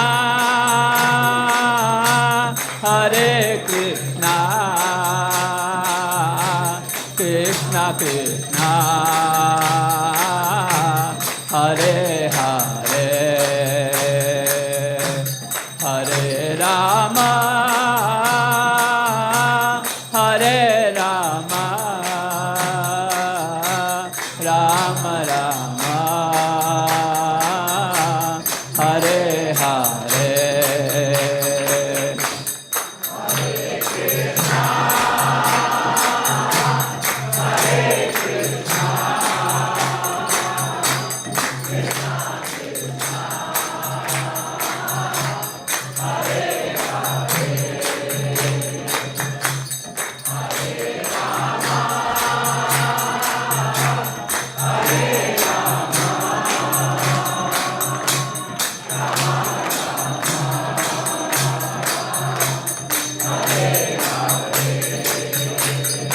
Hare Krishna, Hare Krishna, Krishna Krishna, Hare Hare, Hare Rama, Hare Rama, Hare Krishna, Hare Krishna, Krishna Krishna, Hare Hare, Hare Rama, Hare Rama, Rama Rama, Hare Hare.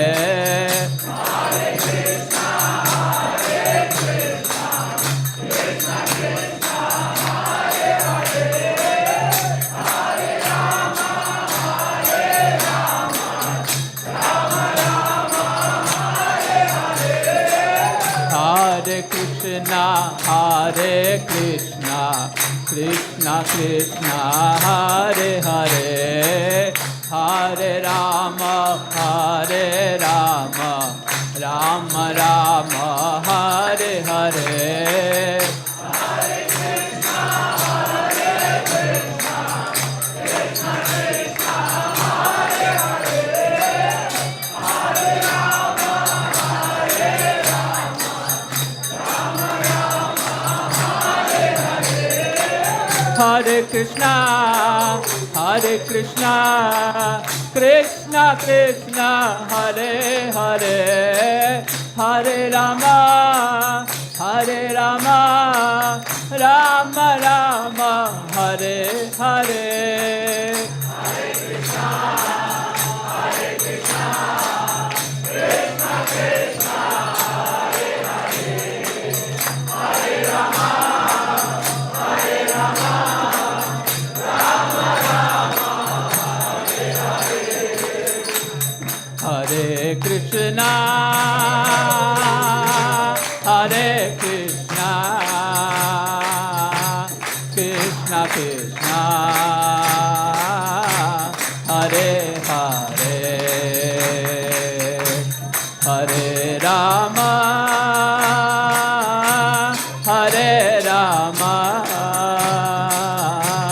Rama Rama, Hare Hare.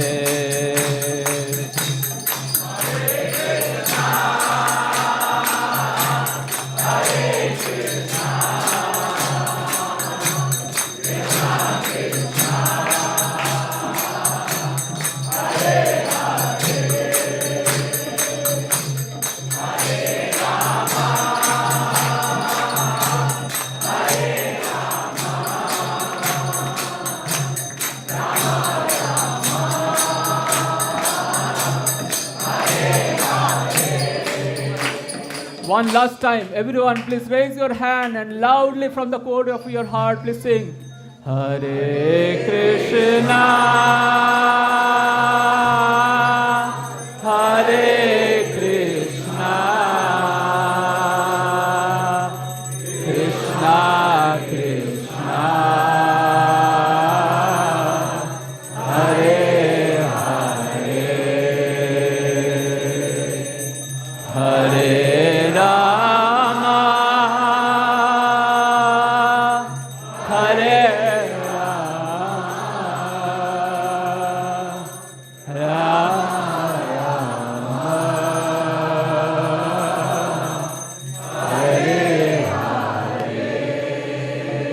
Jaya Radha Madan Mohan Radha Madan Mohan Shri Radhe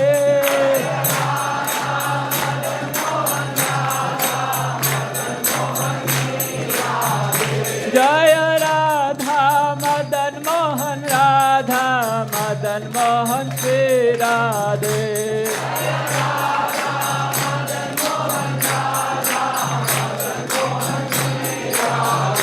Jaya Mahaprabhu, Jaya Mahaprabhu, Jaya Mahaprabhu, Jaya Mahaprabhu.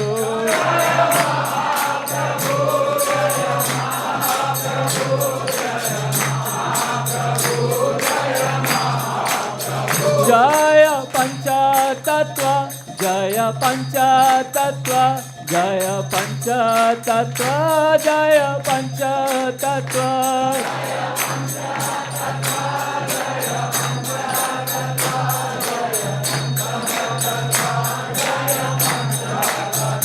Jaya Lakshmi Narasingha, Jaya Lakshmi Narasingha, Jaya Lakshmi Narasingha, Jaya Lakshmi Narasingha.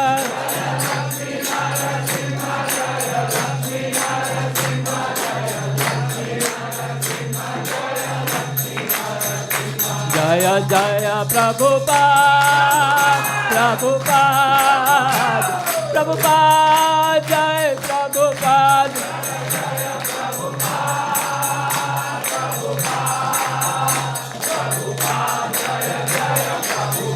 Jaya Jaya Gurudev, Gurudev, Gurudev, Jaya Gurudev.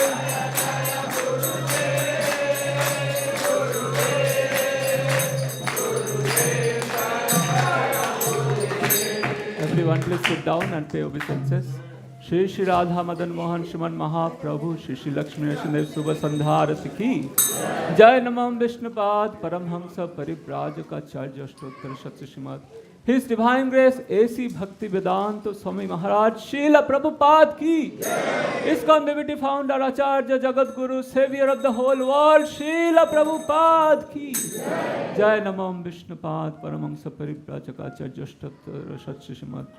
His Divine Grace Shri Shri Bhakti Siddhanta Saraswati Goswami Maharaj Srila Prabhupada ki Ananta Koti Vaishnava Vrinda ki Namacharya Srila Haridas Thakur ki Prem Sakha Shri Krishna Chaitanya Prabhu Nityananda Shri Advaita Gadadhar Srivasadi Shri Gaur Bhakta Vrinda ki Shri Shri Radha Krishna Gopa Gopinath Shyam Kunda Radha Kunda Giriraj Govardhan ki Vrindavan Mathura Dham ki Navadvip Mayapur धाम की पुरुषोत्तम क्षेत्र शिशु जगन्नाथपुरी धाम की गंगा जमुना माई की भक्ति प्रदायिनी देवी तुलसी महारानी की श्री श्री राधा मदन मोहन भगवान की, श्रीमान महाप्रभु की, श्री श्री लक्ष्मी नरसिंह देव भगवान की, Srila Prabhupada transcendental book distribution की, समवेत गौर भक्त वृंद की, निताई गौर प्रेमानंदे.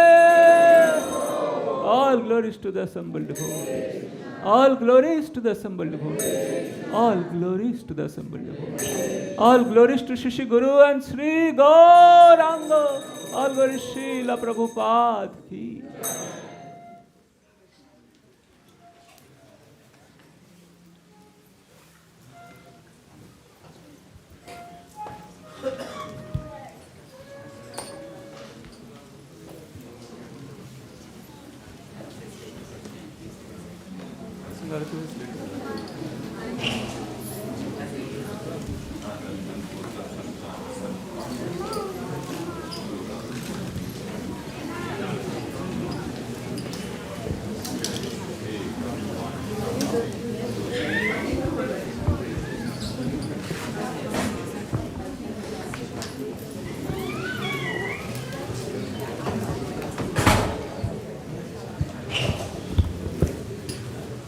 We'll sing Nrsimha prayer.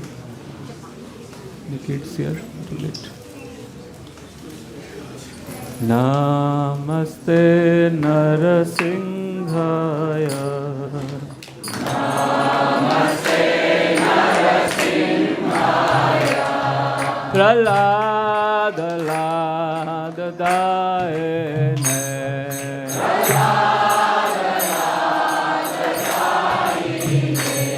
Pralada Lada Daine.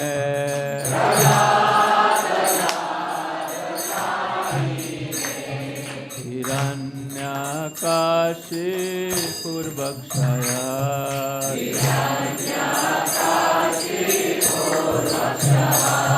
Hiranyakashi Purvakshaya.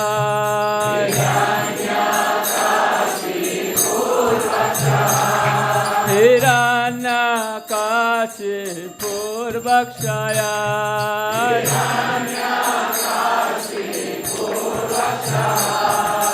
Shilatankhana khalaye.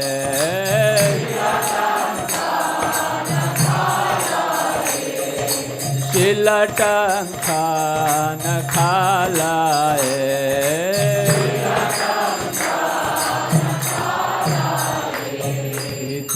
Nishingha Parato Nishingha.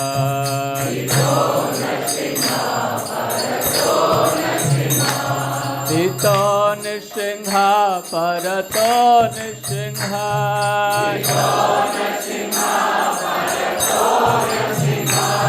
Ito Nishingha Parato Nishingha.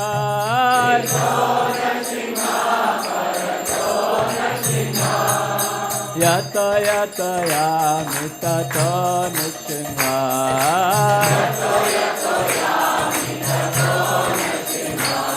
Yata yata yami tato nishingha.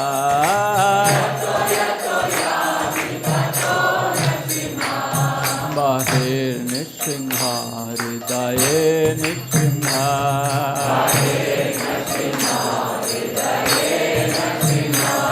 Bahir Nishingha Hridaye Nishingha.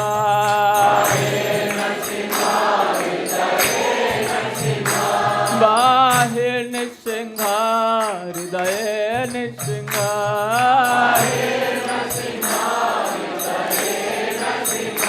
Narasingha Madhim Sharanam Prapade.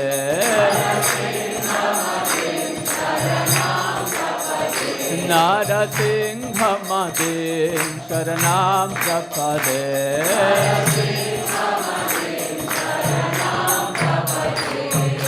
Sabakar Kamala Bade Nakha Adbhuta Shringa. Dalitam Hiranyakashipu Tano Bringa. Sabadhita Narahari Rupa Jai Jagadish Hare, Jai Jagadish Hare, Jai Jagadish Hare.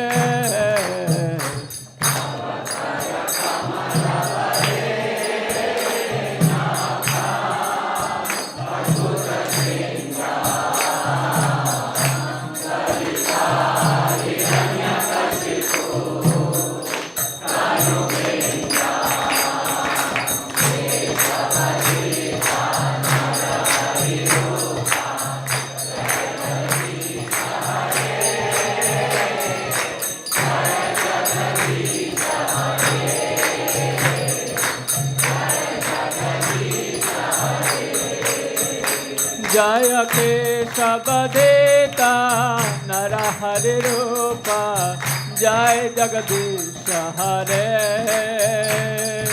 Jai Jagadish Hare, Jai Jagadish Hare.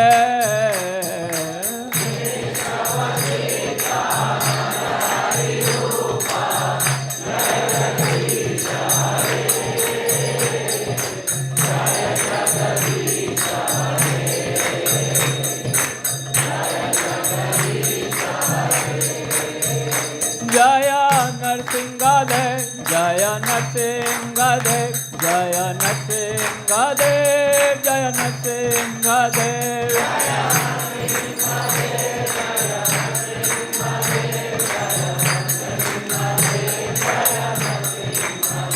Jaya Narahari, Jaya Narahari, Jaya Narahari, Jaya Narahari.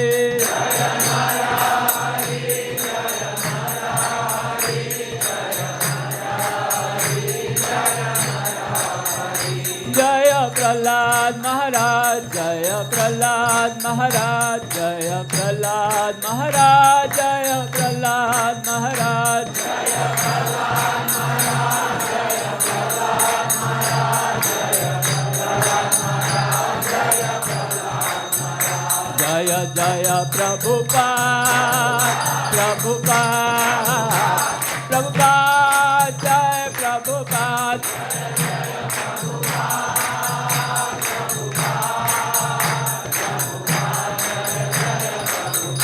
Jaya Jaya Gurudev, Gurudev, Gurudev, Jai Gurudev. Jaya Jaya Gurudev, Gurudev, Jaya Jaya Gurudev. Nitai Gaur Hari Bol, Hari Bol, Hari Bol, Gaur Hari Bol.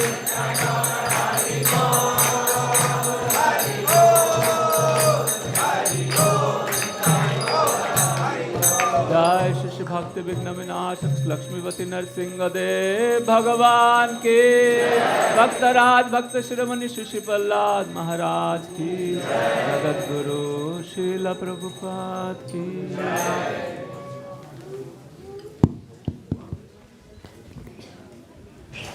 Hare Krishna Hare Krishna Krishna Krishna Hare Hare Hare Ram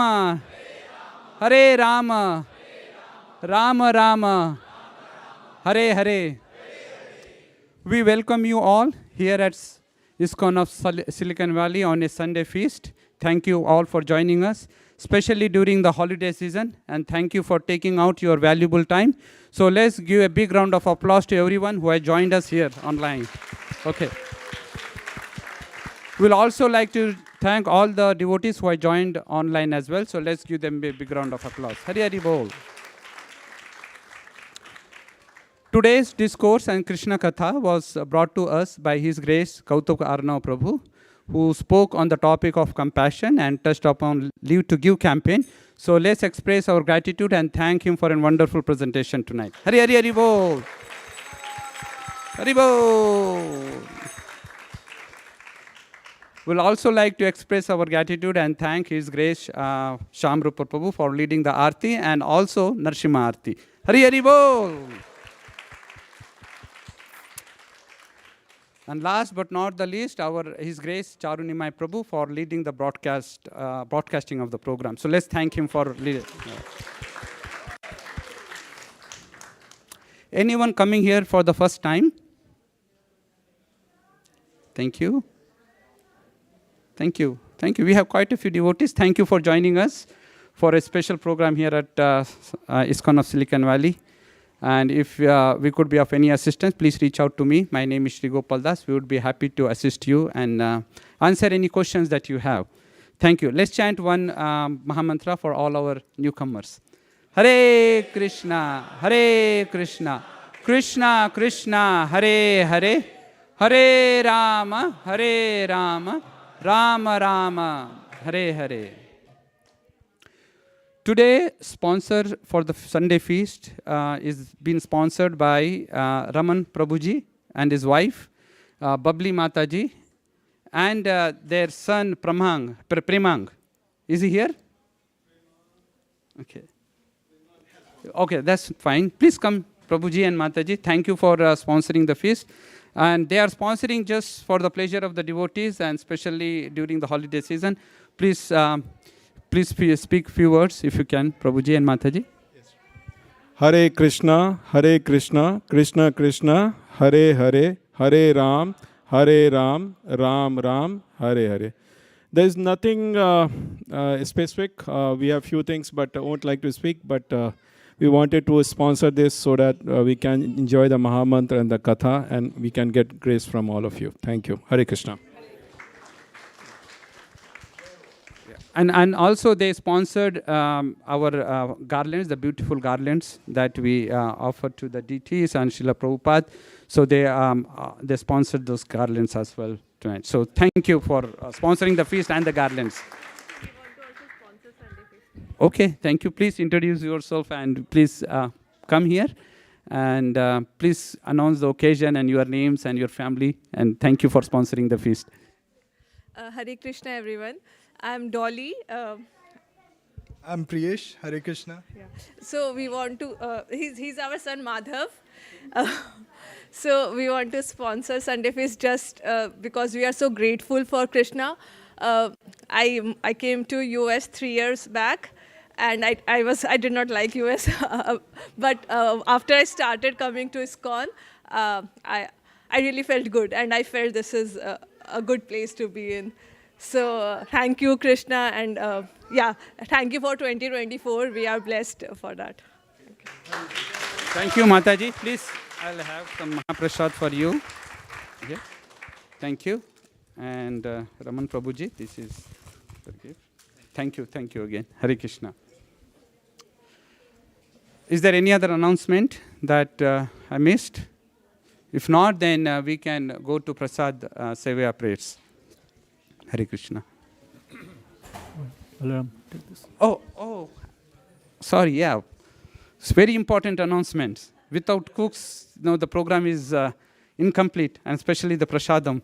Without announcing the cooks, there is no prasad. Right, Mansi? Okay, Mansi will announce the cooks for tonight. Thank you for reminding me. Okay, Hare Krishna. Yes. Keep the mic closer to your mouth. Okay, so I'd like to thank Siddhikatha Prabhu, Swarna Gopika Mataji, Niharika, Ajit Arjun Prabhu, Preeti Mataji, Anil Prabhu, Vasu Mataji, Vikram Prabhu, Vamsi Prabhu, Manasi, Mitra, Ramuna, and all the others who helped us in the kitchen today. Hare Krishna. Haribo. Now we can go to Prasad Sevaya prayers. Thank you. Sharira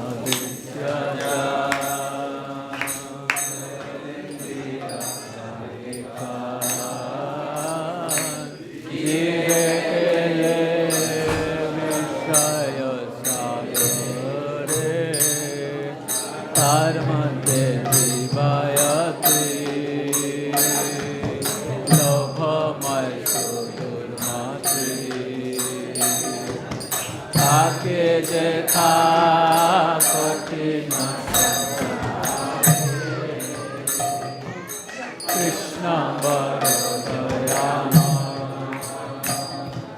Kori Bari Jivana Sagrata Dhanna Deva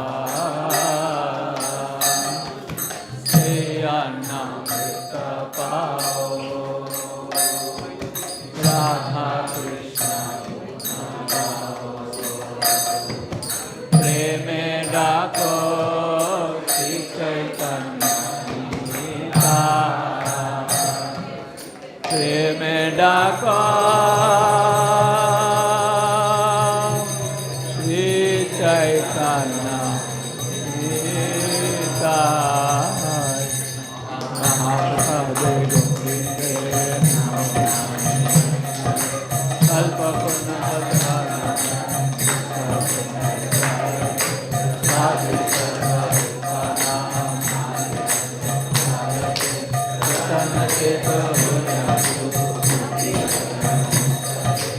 भगवत महाप्रसाद की